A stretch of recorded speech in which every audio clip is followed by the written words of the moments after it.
Assalamualaikum warahmatullahi wabarakatuh. Perkenalkan, nama saya Muhammad Al-Qadri S. Alimin, Stambuk F551-18175. Saya mahasiswa Universitas Tadulako, jurusan Teknologi Informasi, Prodi S1 Teknik Informatika. Di sini saya akan menjelaskan materi mengenai sistem informasi geografis. Jadi yang pertama itu sistem proyeksi peta. Pada sistem proyeksi peta, kita selalu menganggap bahwa bentuk bumi itu bulat. Tetapi sebenarnya bentuk bumi itu adalah berbentuk spheroid, yang artinya radius pada ekuator sedikit lebih besar daripada kutub-kutubnya. Bentuk bumi berupa ruang 3D yang melengkung menyerupai elipsoid. Untuk mempresentasikan bentuk bumi dalam bidang datar atau 2D, perlu dilakukan transformasi dengan menggunakan metode proyeksi peta. Proyeksi adalah metode untuk merubah permukaan lengkung atau 3D menjadi representasi dalam bidang datar atau 2D. Proyeksi peta adalah teknik-teknik yang digunakan untuk menggambarkan sebagian atau keseluruhan permukaan 3 dimensi yang secara kasaran berbentuk bola ke permukaan datar 2 dimensi dengan distorsi sesedikit mungkin. Proyeksi peta didefinisikan sebagai fungsi matematika untuk mengkonversikan antara lokasi pada permukaan bumi dan proyeksi lokasi pada peta.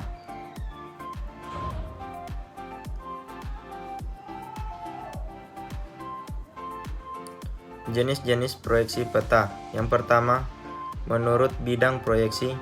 Yang kedua, menurut kedudukan garis karakteristik atau bidang proyeksi terhadap bidang datum yang digunakan. Yang ketiga, menurut ciri-ciri asli yang tetap dipertahankan. Dan yang keempat, menurut karakteristik singgungan antara bidang proyeksi dengan bidang datum. Yang pertama, saya akan menjelaskan menurut bidang proyeksi. Menurut bidang proyeksi terbagi 3, yaitu yang pertama itu proyeksi azimutal, yaitu menggunakan bidang datar sebagai bidang proyeksi. Yang kedua yaitu proyeksi kerucut atau conic, yaitu menggunakan bidang kerucut sebagai bidang proyeksi.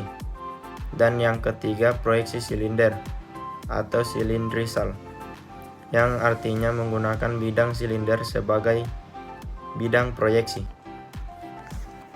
Yang kedua, menurut kedudukan garis karakteristik atau bidang proyeksi terhadap bidang datum yang digunakan.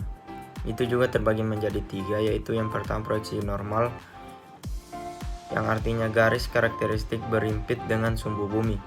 Yang kedua yaitu proyeksi miring, yang artinya garis karakteristik membentuk sudut terhadap sumbu bumi. Dan yang ketiga proyeksi transversal atau ekuator, yang artinya garis karakteristik tegak lurus terhadap sumbu bumi. Yang ketiga, menurut ciri-ciri asli yang tetap dipertahankan. Terbagi menjadi 3, yaitu yang pertama proyeksi ekuidistan atau jarak di peta sama dengan jarak di permukaan bumi.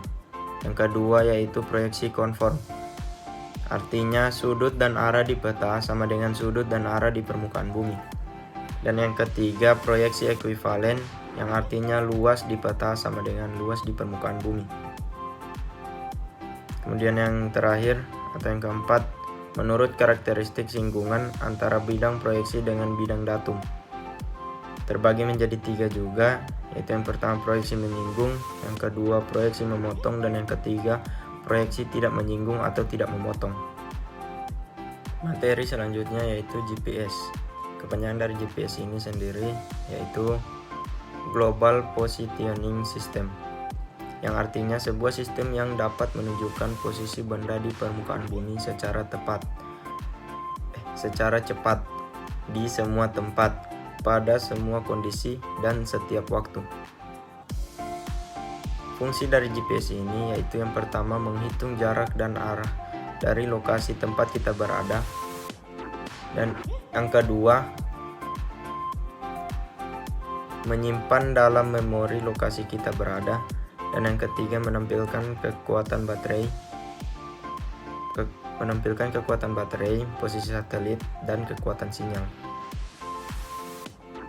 Selanjutnya lanjut di sistem navigasi.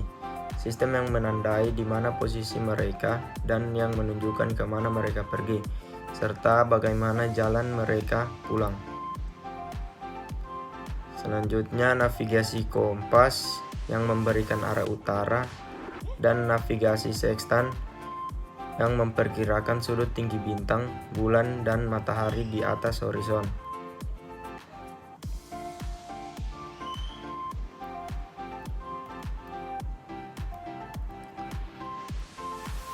Adapun cara kerja dari GPS ini, yaitu tiap satelit mentransmisikan data navigasi dalam sinyal CDMA.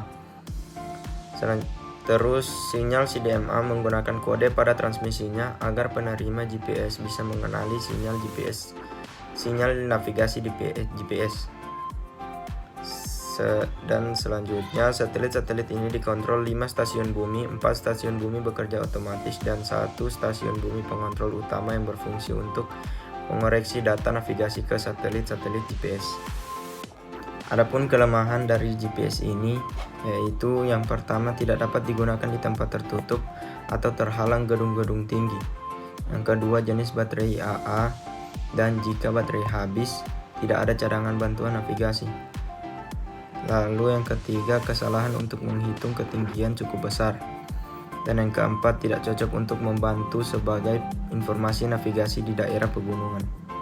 Selanjutnya, materi terakhir yang akan saya jelaskan yaitu analisis sistem informasi geografis.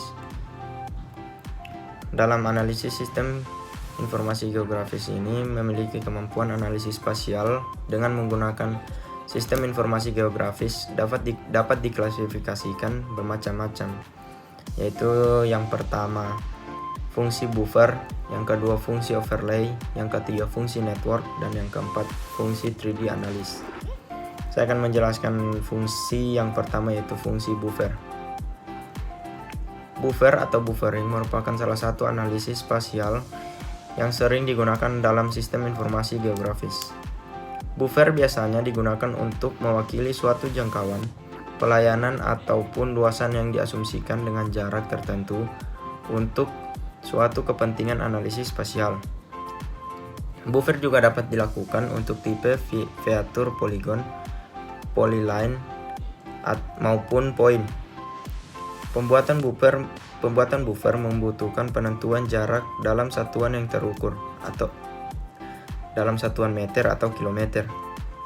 Fungsi buffer sering digunakan untuk membuat penyangga dengan suatu jarak tertentu pada feature titik atau garis maupun poligon yang diseleksi.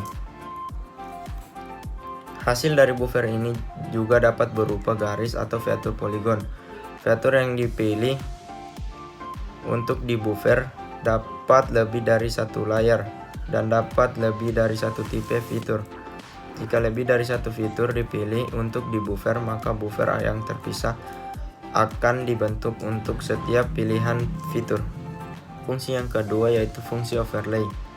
Overlay adalah prosedur penting dalam analisis sistem informasi geografis. Overlay yaitu kemampuan untuk menempatkan garis satu peta di atas grafis peta yang lain dan menampilkan hasilnya di layar komputer atau pada plot. Pemahaman bahwa overlay peta harus minimal 2 peta dan harus menghasilkan peta baru adalah hal mutlak.